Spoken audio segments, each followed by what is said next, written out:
Twitch-woo!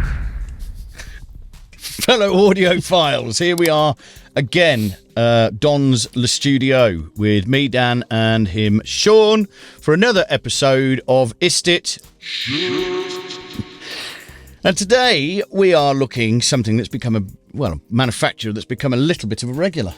They're becoming a bit prolific. The old Safari pedals. Yeah, they are back. They got in touch with us, and asked if we'd like to have a look at our control. As usual, they've sent us a copy of the plugin, but they have no say in what we say. We say what we want always. So with that, let's crack on. So our control, as you can see, is a compressor, but it's more than that. It's 4 different compressors, basically in one of their pedal design GUI situations. So you've got smooth, pump, lo-fi and mix bus, and then you've got some very simple input and output controls, a speed control which controls both the attack and release together, and a ratio control, and that's kind of it. And like all their other pedals, you've got a blend control at the bottom for the mix, and you've got a width control if you want to narrow it or widen it. You know, with all of these plugins that we look at that are becoming more and more intricate with their mid-sides and their, and all of the various sort of controls, I find it really refreshing that you get a really decent sounding plugin that's really simple to use. Yes. Oh yeah. It does what it says. Well, each control just does what it says. Exactly. Well, the interesting thing about this, when I was testing it at the same time as the Keve Audio Complex 760 and something else. There was a few sort of things that could be bus compressors that I was testing at the same time on various drum bus duties. I think what I was using. It says Sean V Drum Bus 1. It does, yeah. Well, that's what I do when I test these plugins. I make a preset. Yeah. And I try and get a few different plugins to do that same thing and see which one does it best.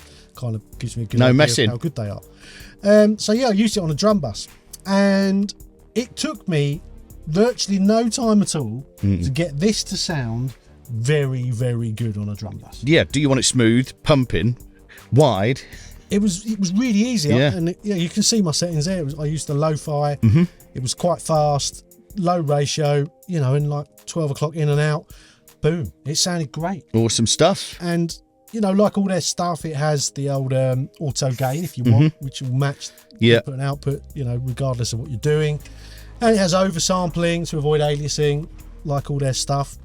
It's one of their wacky GUIs again, but does everything you need it to do. Okay, and I should probably know this. Go on. Demo.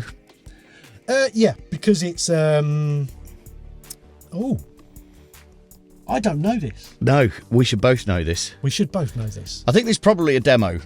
There is a demo. Yeah. I'm sure there's a demo. I don't think there's any weird demo stuff. It'll probably be on the screen about now, will it? It will be on the screen about now.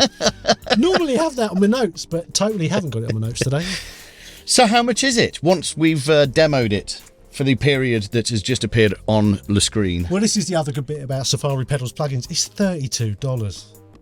That's so cheap. For something that sounds this good, that is crazy cheap. And I'm not being funny. I was A/Bing it against my hardware drum bus compressor and 2 or 3 other, let's say more than $200 drum bus compressor plugins. Yeah. And it was very hard to tell the difference. What do you think the owl part of it is?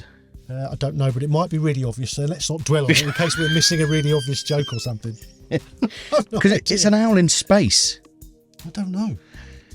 Yeah. Who knows? I like it. Yeah, okay, good. So, Sean, the Safari Pedals Owl Control. Yeah. Is it shit? No, it's really cool. I love this whole concept of cheap plugins that sound great, easy to use, simple controls, look a bit wacky. I think they're onto a winner. Wow, I'm surprised because normally that's not your sort of style. I've got to be honest, I probably like something that looks more complicated, more like a piece of hardware.